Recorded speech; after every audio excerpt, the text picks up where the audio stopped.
Welcome back, 412-575-2600 on the Borders and Borders hotline. Still taking your phone calls.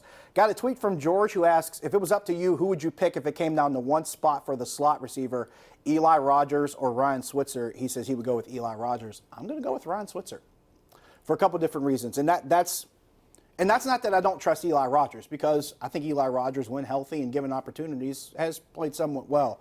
However, I am very interested in a couple different things with Ryan Switzer. First of all, I'm really interested in his athletic ability. I'm really interested in his relationship and the kind of timing that he has with Ben Roethlisberger. I think that means a lot.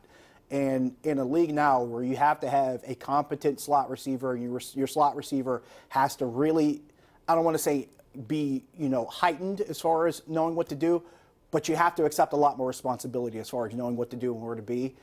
I like to think that Ryan Switzer can be one of those guys. And that's not that Eli Rogers can't, but I think Ryan Switzer has a little bit of an edge over Eli Rogers. Let's go to Bob in Clearfield on the line. Bob, you're on the Nightly Sports Call.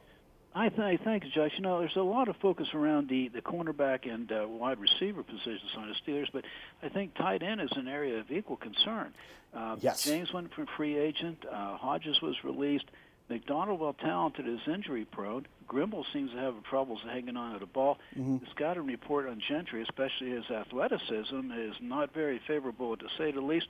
And that kind of leaves you with Christian Scotland and Williamson, the rugby players. So my question to you is it an area of concern? In fact, you said the Steelers are early draft, mock drafts have them tied to a tight end from Missouri already. So my question to you is a tight end situation considered secure, or is it could be a problem?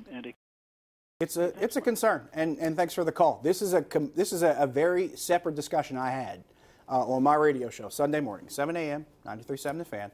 I had this discussion with Chris Carter from DK Pittsburgh Sports. He covers the Steelers. I had him on my show. We had him in studio for an hour, and we pretty much went through the entire depth situation. And the question I asked him was, of every position on this team, which is the least deep? And he said the least deep is tight end. He said it's Vance McDonald. After that, the question is Xavier Grimble.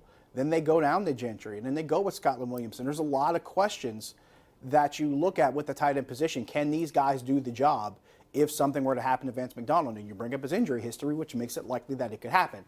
And Chris and I agree that there's a possibility that maybe when we get towards the end of camp, maybe towards the end of the preseason, that we could see maybe the Steelers keeping an eye on, who some of these casualties are in training camp, guys that might get cut, guys that might be available in a trade, because, let's be honest, the Steelers pieces that they could now move in a trade or maybe even a draft pick to pick up a tight end that another team may not want.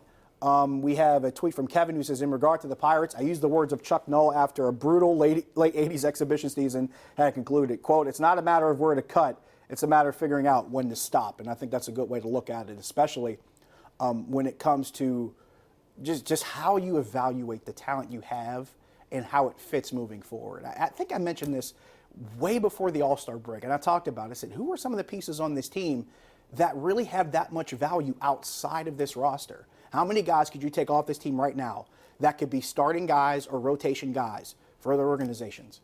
And it's going to be a pretty short list.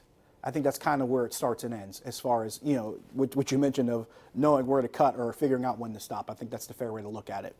We are running out of time here. Want to remind everybody, join us tomorrow night on KDKA. Pre-game coverage begins at 7 o'clock. Then you have Bob Pompiani, Charlie Batch. They will call Steelers and Bucks on KDKA. Kickoff at 7:30. That is it for us. I'm Josh Taylor in tonight for Bob Pompiani. Make the switch over to KDKA. See you later.